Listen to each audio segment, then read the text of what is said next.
আল্লাহ নবী সাল্লাল্লাহু আলাইহি ওয়াসাল্লাম বলেন, যে কাউকে কল্যাণের দিকে ডাকলো, হেদায়েতের দিকে ডাকলো, অতঃপর যতজন তার সেই আহ্বানকে অনুসরণ করলো, প্রত্যেকের সমপরিমাণ নেকি এই আহ্বানকারীকে আল্লাহ তাআলা দান করবে।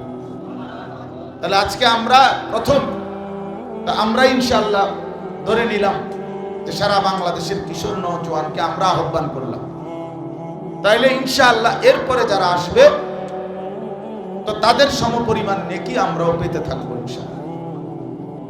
তো আমি বলতেছিলাম বিষয়টা এজন্য আলাদা বুঝা, নিজেরা বুঝার চেষ্টা করলে ইনশাআল্লাহ ধারাবাহিকভাবে আমরা এটা লিখছি।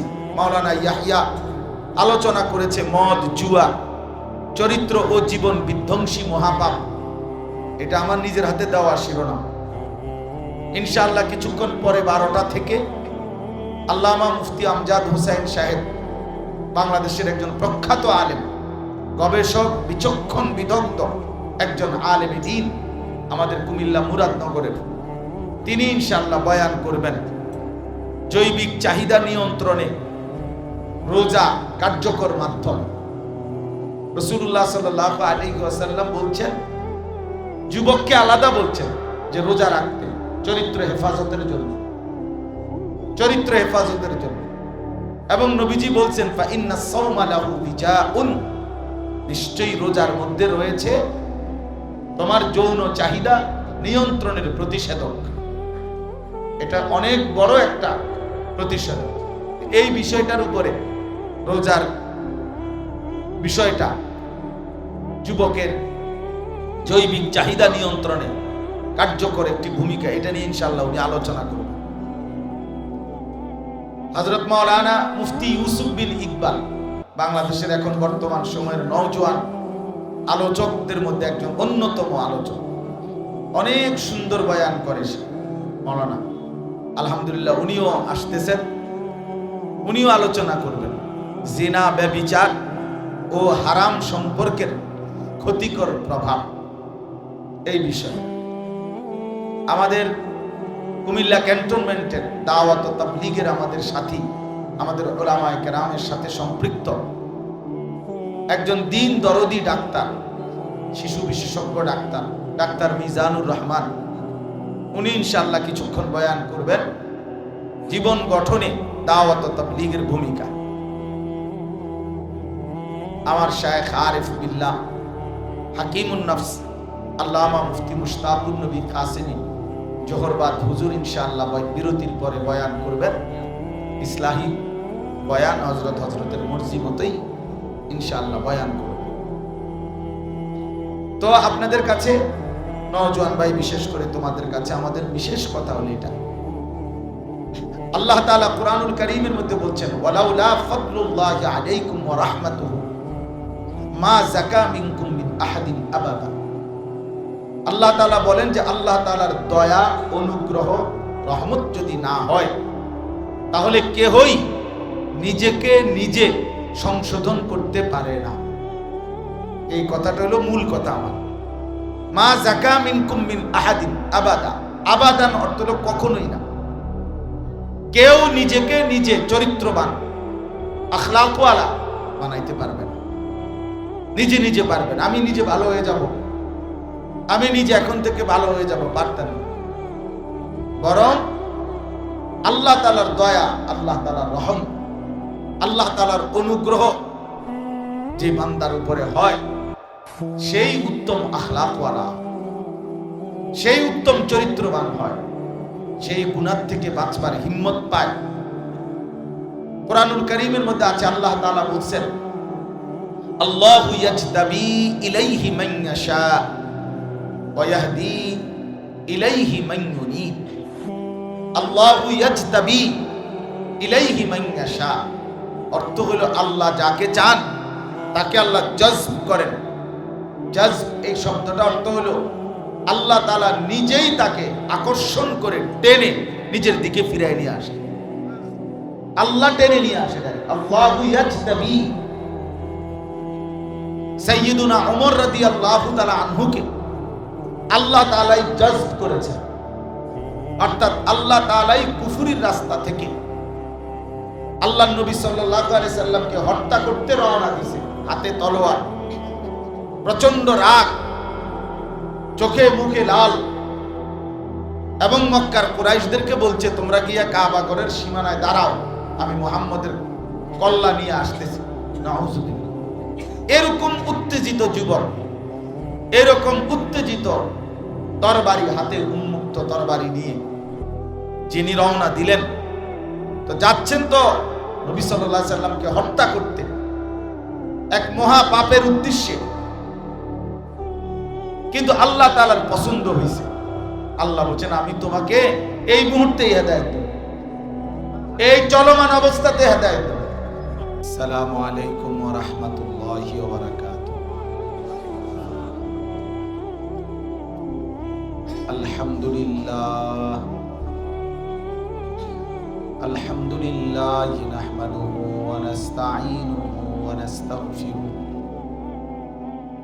ওয়া নু'মিনু বিহি ওয়া নাতাওয়াক্কালু আলাইহি ওয়া নাউযু বিল্লাহি মিন শুরুরি আনফুসিনা ওয়া মিন সাইয়্যাতি আ'মালিনা।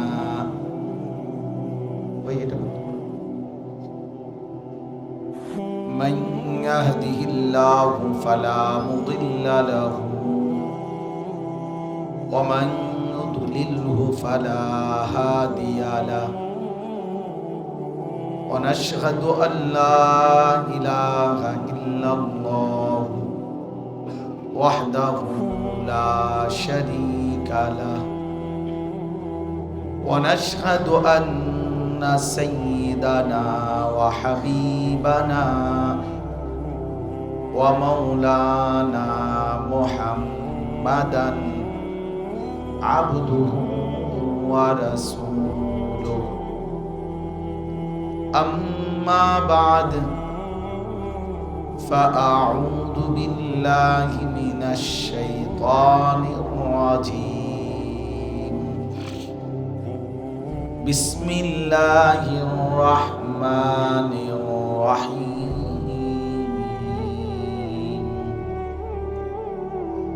لقد من الله على المؤمنين إذ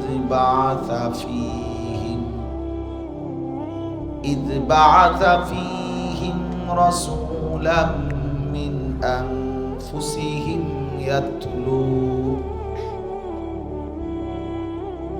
يتلو عليهم آياته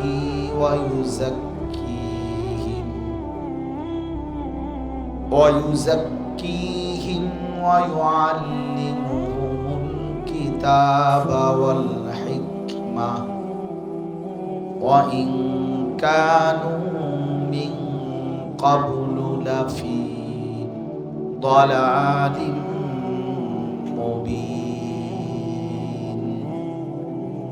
صدق الله مولانا العظيم. وقال نبينا صلى الله عليه وسلم يا شباب قريش غضوا أبصاركم واحسنوا فروجكم. اللهم صل على محمد وعلى آل محمد كما صليت على إبراهيم وعلى آل إبراهيم إنك حميد مجيد. اللهم بارك على محمد وعلى آل محمد كما باركت على إبراهيم وعلى آل إبراهيم إنك حميد مجيد.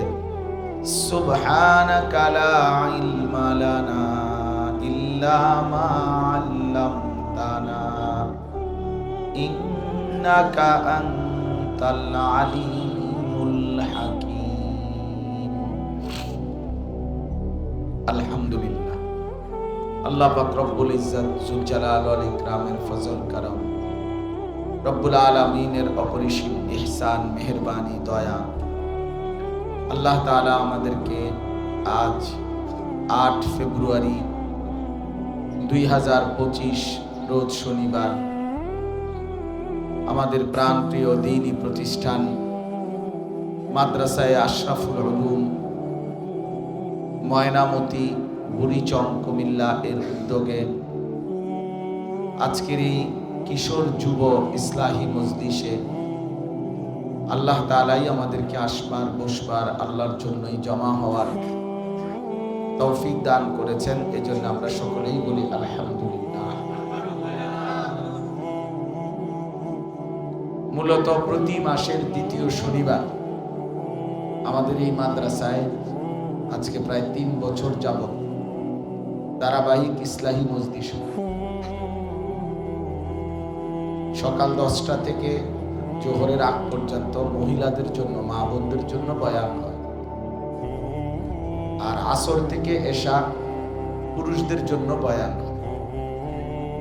এই ধারাবাহিকতায় অনেকদিন ধরেই চলতেছে। আজকেও দ্বিতীয় শনিবার, এই মাসের দ্বিতীয় শনিবার একটু কাছায় গেছে। এই মাসে 1 ফেব্রুয়ারি ছিল শনিবার, যার কারণে দ্বিতীয় শনিবার প্রথম শনিবারের মতো নয়, মাত্র 8 দিন, খুব কাছাকাছি। আমার শায়েখ আরিফ বিল্লাহ হাকিমুন নফস আল্লামা মুফতি মুশতাকুন নবী কাসিমি হযরত দামাত বারাকাতুহু, তার পরামর্শেই মূলত আমাদের এই ইসলাহি মজলিস চলে। আজকে অনেক দিন যাবত ব্যক্তিগতভাবে আমি আল্লাহর কথা বলা, আল্লাহ তাআলার দয়ায় যেটুকু তৌফিক আমার হয়েছে সেটা 2005 সাল থেকে, তার মানে প্রায় আজকে 21 বছর না 20 বছর। এই 20-21 বছর ধরে এই অল্প কম বেশি যখন যেটুকু সুযোগ পাইছি, আল্লাহ তাআলা বলার সুযোগ দিয়েছেন, আল্লাহর কথা বলার চেষ্টা করছি। এর মধ্যে বিশেষ করে আজকে 4-5 বছর এই বলতে বলতেই বিশেষ করে আমার দিল থেকে কিশোর, যুবক, নওজোয়ান, তরুণ, তাদের চরিত্র সংশোধন হোক, তারা সুন্দর হোক, তারা জিন্দেগি গঠন করুক, আগামী দিনের জন্য, ইসলামের জন্য তারা ফিকির করুক। এই বিষয়টা খুব বেশি আমার হৃদয়ে উঠানামা করে। ফলে বলতে বলতে এখন একটা পর্যায়ে এসে এমন দাঁড়াইছে যে সারাক্ষণই নওজোয়ানদের জন্যই বলতে মন চায়। তো হাদিসের মধ্যে আছে, আল্লাহর নবী সাল্লাল্লাহু আলাইহি ওয়াসাল্লাম বলছেন, কুল্লুন মুয়াসসারুন লিমা খুলিকা লাহু। নবী সাল্লাল্লাহু আলাইহি ওয়াসাল্লাম বলেন, প্রত্যেককেই আল্লাহ তাআলা যে কাজের জন্য সৃষ্টি করেছেন সেটা আল্লাহই তার জন্য সহজ করে দেন।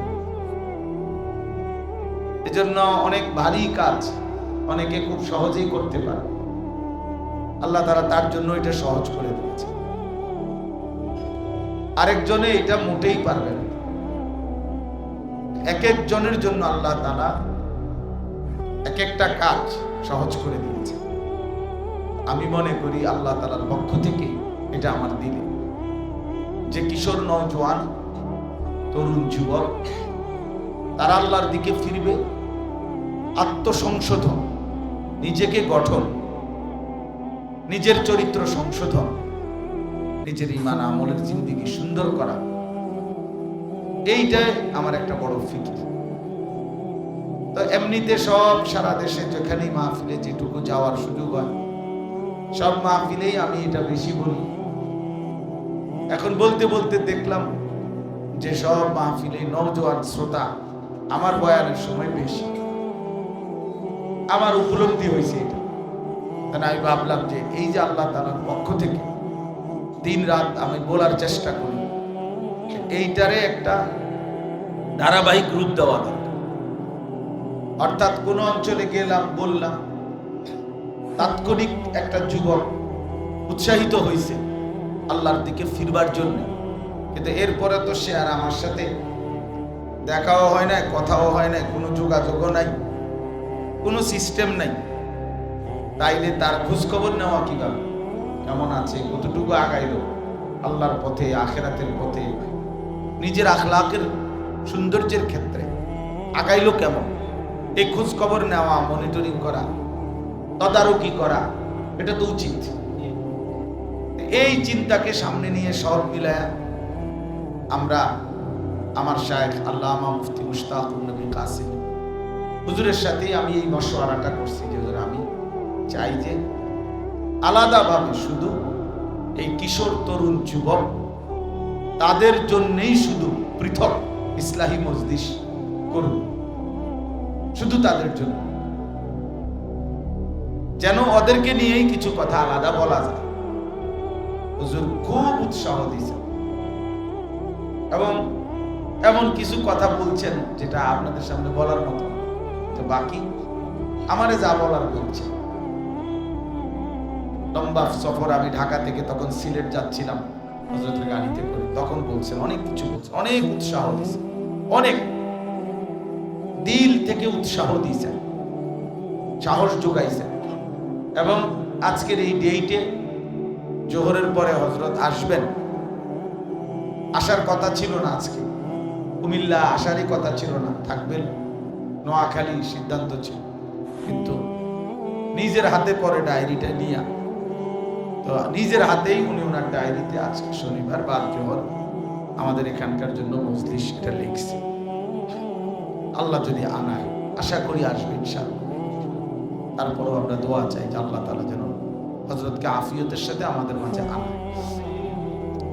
তো এই জন্য বললাম যে আজকে এই চিন্তাটা সবচেয়ে বেশি আমি যার সাথে পরামর্শ করে মোটামুটি একটা গুছাইবার এতটুকু চেষ্টা করছি, সে আমাদের এতক্ষণ যে বয়ান করল মাওলানা ইয়াহিয়া ইউনুস, সে আমার একান্ত প্রিয় ছাত্র এবং আলহামদুলিল্লাহ একজন মেধাবী ছাত্র। ধারাবাহিকভাবে কওমি মাদ্রাসায় দাওরায়ে হাদিস পাশ করছে, সরকারি আলিয়া মাদ্রাসা থেকে কামিল পাশ করেছে এবং কুষ্টিয়া ইসলামী ইউনিভার্সিটি থেকে অনার্স মাস্টার্স করা। আলহামদুলিল্লাহ কিশোর নওজোয়ান নিয়ে তারও অনেক ফিকির। এরপরে আমাদের সাথে সম্পৃক্ত আরো কিছু নওজোয়ান আলেম, কমপক্ষে 10-12 জন এখানে আছে, যাদেরও আমার একসাথে ফিকির যেটা, যে আমরা এই কাজটাকে আরেকটু সুন্দর, আরেকটু শৃঙ্খলায় এবং ধারাবাহিকভাবে আমরা করতে চাই। অর্থাৎ আমাদের মাদ্রাসাতেও 3 মাস পরে হোক, 4 মাস পরে হোক, যেভাবে সুযোগ মিলে মশওয়ারা করে ইসলাহী মজলিস শুধু কিশোর নওজোয়ানদের জন্য করুন। একটা বিষয় হলো, কিছু কথা আছে, কিছু বিষয় আছে, বড় মাহফিলের চারিদিকে মাইক লাগায়, বাড়ি ঘরে মা বোন থাকে, বয়স্ক মুরব্বী শ্রোতা থাকে, নওজোয়ানকে অনেক কথা ওদের সামনেও বলা যায় না, যার কারণে কিছুটা বিব্রত বোধ করি। এই জন্য ভাবলাম যে শুধু নওজোয়ানের দুঃখ নওজোয়ানের কাছেই বলবো, আলাদা। এই কারণে আলাদা আয়োজন, আলাদা ইন্তেজাম, আলাদা এই ফিকির। তো আমার দিলের তামান্না আল্লাহ তাআলাই করবেন, আল্লাহ চাইলেই হবে, আল্লাহ না চাইলে কিছুই হবে না। তো আল্লাহ তাআলা যদি করে, ইনশাআল্লাহ সারা বাংলাদেশে জেলা ভিত্তিক, উপজেলা ভিত্তিক, আমরা বিভিন্ন অঞ্চলেও ইনশাআল্লাহ কিশোর যুব ইসলাহী মজলিস করব ইনশাআল্লাহ। আল্লাহ তাআলা যেন তৌফিক দান করেন। অর্থাৎ সবচেয়ে বড় বিষয় হলো, কোরআনুল কারীমের মধ্যে আল্লাহ তাআলা ইরশাদ করেছেন, ওয়ালাউলা ফাদলুল্লাহি আলাইকুম ওয়া রাহমাতুহু মা যাকা মিনকুম মিন আহাদিন আবাদা। প্রিয় ভাই, আমার অনুরোধ, মোবাইল নিয়ে ধরে রাখো না, মোবাইল হাতে হাতে ধরে রাখো। নওজোয়ান ভাই মোবাইল ধরে রাখো না, এমনি শোনো। তো মোবাইলে রেকর্ড করার দরকার, মোবাইলে এরা রেকর্ড করতেছে, পরে দরকার হলে এদের থেকে শুনে দেখে নিই, কিন্তু এমনি শুনে যারা অনেক কষ্ট করে। আমি নিজেও সকালবেলা, আমার এটা ঘুমের টাইম, স্বাভাবিকভাবে আমি সকালবেলা ঘুমাই, কিন্তু আমার এই ঘুমের টাইম আমি না ঘুমাই আসছি। এই জন্য সবাই কষ্ট করে আমরা আসছি, যে যেখান থেকেই আসছি সময় নিয়ে কষ্ট করে ফিকির করে আসছি। অল্প হোক আজকের এই প্রথম আয়োজনে ইনশাআল্লাহ আমি মনে করি এই নওজোয়ান ভাই তোমরা যারা আসছো, আগামী দিনে আল্লাহ যদি কবুল করে, এটা যদি আরো বড় পরিসরে হয়, আরো সুন্দর হবে, আরো বড় হবে, আল্লাহ চাইলেই হবে ইনশাআল্লাহ। তখন এই শুরুর মানুষগুলো, প্রথম যারা অংশগ্রহণ করলাম আজকে, পরবর্তীতে যতজন এই কার্যক্রমের সাথে অংশগ্রহণ করবে ইনশাআল্লাহ প্রত্যেকের নেকির সমপরিমাণ সওয়াব এই উদ্বোধনকারীরা পাবে। মান দাআ ইলা হুদান কানা লাহু মিনাল আজরি মিসলু উজুরি মান তাবিআহু। তো সরাসরি হাদিস, আল্লাহর নবী সাল্লাল্লাহু আলাইহি ওয়াসাল্লাম বলেন, যে কাউকে কল্যাণের দিকে ডাকলো, হেদায়েতের দিকে ডাকলো, অতঃপর যতজন তার সেই আহ্বানকে অনুসরণ করলো, প্রত্যেকের সমপরিমাণ নেকি এই আহ্বানকারীকে আল্লাহ তাআলা দান করবে। তাহলে আজকে আমরা প্রথম, আমরা ইনশাআল্লাহ ধরে নিলাম যে সারা বাংলাদেশের কিশোর নওজোয়ানকে আমরা আহ্বান করলাম, তাইলে ইনশাআল্লাহ এরপরে যারা আসবে তো তাদের সমপরিমাণ নেকি আমরাও পেতে থাকবো ইনশাআল্লাহ।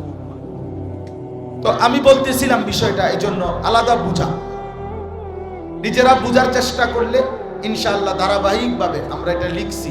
মাওলানা ইয়াহইয়া আলোচনা করেছে মদ, জুয়া, চরিত্র ও জীবন বিধ্বংসী মহাপাপ। এটা আমার নিজের হাতে দেওয়া শিরোনাম। ইনশাআল্লাহ কিছুক্ষণ পরে 12টা থেকে আল্লামা মুফতি আমজাদ হোসেন সাহেব, বাংলাদেশের একজন প্রখ্যাত আলেম, গবেষক, বিচক্ষণ, বিদগ্ধ একজন আলেমে দ্বীন, আমাদের কুমিল্লা মুরাদনগরের, তিনি ইনশাআল্লাহ বয়ান করবেন জৈবিক চাহিদা নিয়ন্ত্রণে রোজা কার্যকর মাধ্যম। রাসূলুল্লাহ সাল্লাল্লাহু আলাইহি ওয়াসাল্লাম বলছেন, যুবককে আলাদা বলছেন যে রোজা রাখতে, চরিত্র হেফাজতের জন্য, চরিত্র হেফাজতের জন্য। এবং নবীজি বলছেন, ফা ইন্নাস সাওমা লাহু বিজাউন, নিশ্চয়ই রোজার মধ্যে রয়েছে তোমার যৌন চাহিদা নিয়ন্ত্রণের প্রতিষেধক। এটা অনেক বড় একটা প্রতিষেধক। এই বিষয়টার উপরে, রোজার বিষয়টা, যুবকের জৈবিক চাহিদা নিয়ন্ত্রণে কার্যকর একটি ভূমিকা, এটা নিয়ে ইনশাআল্লাহ উনি আলোচনা করবেন। হযরত মাওলানা মুফতি ইউসুফ বিন ইকবাল, বাংলাদেশের এখন বর্তমান সময়ের নওজোয়ান আলোচকদের মধ্যে একজন অন্যতম আলোচক, অনেক সুন্দর বয়ান করে সে মাওলানা, আলহামদুলিল্লাহ উনিও আসতেছেন, উনিও আলোচনা করবেন জিনা, ব্যভিচার ও হারাম সম্পর্কের ক্ষতিকর প্রভাব, এই বিষয়ে। আমাদের কুমিল্লা ক্যান্টনমেন্টের দাওয়াত ও তাবলীগের আমাদের সাথী, আমাদের উলামায়ে কেরামের সাথে সম্পৃক্ত একজন দ্বীন দরদি ডাক্তার, শিশু বিশেষজ্ঞ ডাক্তার, ডাক্তার মিজানুর রহমান, উনি ইনশাআল্লাহ কিছুক্ষণ বয়ান করবেন জীবন গঠনে দাওয়াত ও তাবলীগের ভূমিকা। আমার শায়েখ আরিফ বিল্লাহ হাকিমুন নফস আল্লামা মুফতি মুশতাকুন নবী কাসেমি জোহরবাদ হুজুর ইনশাআল্লাহ বিরতির পরে বয়ান করবেন, ইসলাহি বয়ান, হযরতের মর্জি মতোই ইনশাআল্লাহ বয়ান করবেন। তো আপনাদের কাছে নওজোয়ান ভাই, বিশেষ করে তোমাদের কাছে আমাদের বিশেষ কথা হলো এটা, আল্লাহ তাআলা কুরআনুল কারীমের মধ্যে বলছেন, ওয়ালাউলা ফাদলুল্লাহি আলাইকুম ওয়া রাহমাতুহু মা যাকা মিনকুম মিন আহাদিন আবাদা। আল্লাহ তাআলা বলেন যে আল্লাহ তাআলার দয়া, অনুগ্রহ, রহমত যদি না হয় তাহলে কেহই নিজেকে নিজে সংশোধন করতে পারে না। এই কথাটা হলো মূল কথা আমার। মা যাকা মিনকুম মিন আহাদিন আবাদা, আবাদান অর্থ হলো কখনোই না। কেউ নিজেকে নিজে চরিত্রবান, আখলাকওয়ালা বানাইতে পারবেন, নিজে নিজে পারবেন। আমি নিজে ভালো হয়ে যাব, আমি নিজে এখন থেকে ভালো হয়ে যাব, পারতেন না। বরং আল্লাহ তাআলার দয়া, আল্লাহ তাআলার রহম, আল্লাহ তাআলার অনুগ্রহ যে বান্দার উপরে হয়, সেই উত্তম আখলাকওয়ালা, সেই উত্তম চরিত্রবান হয়, সেই গুনাহ থেকে বাঁচবার হিম্মত পায়।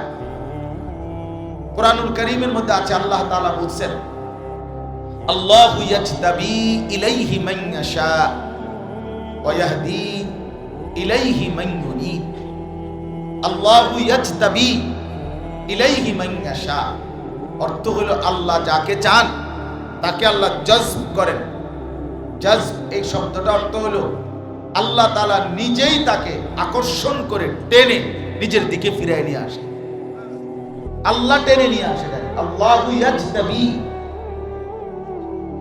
সাইয়্যিদুনা ওমর রাদিয়াল্লাহু তাআলা আনহুকে আল্লাহ তাআলাই জজব করেছেন, অর্থাৎ আল্লাহ তাআলাই কুফরির রাস্তা থেকে আল্লাহর নবী সাল্লাল্লাহু আলাইহি সাল্লামকে হত্যা করতে রওনা দিয়েছে, হাতে তলোয়ার, প্রচন্ড রাগ, চোখে মুখে লাল, এবং মক্কার কুরাইশদেরকে বলছে, তোমরা গিয়া কাবা ঘরের সীমানায় দাঁড়াও, আমি মুহাম্মদের কল্লা নিয়ে আসতেছি।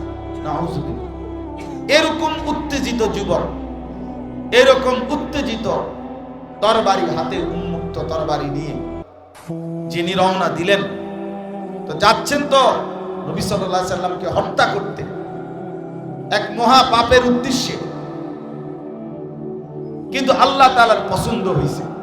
আল্লাহ বলেন, আমি তোমাকে এই মুহূর্তেই হেদায়েত দেব, এই চলমান অবস্থাতে হেদায়েত দেব।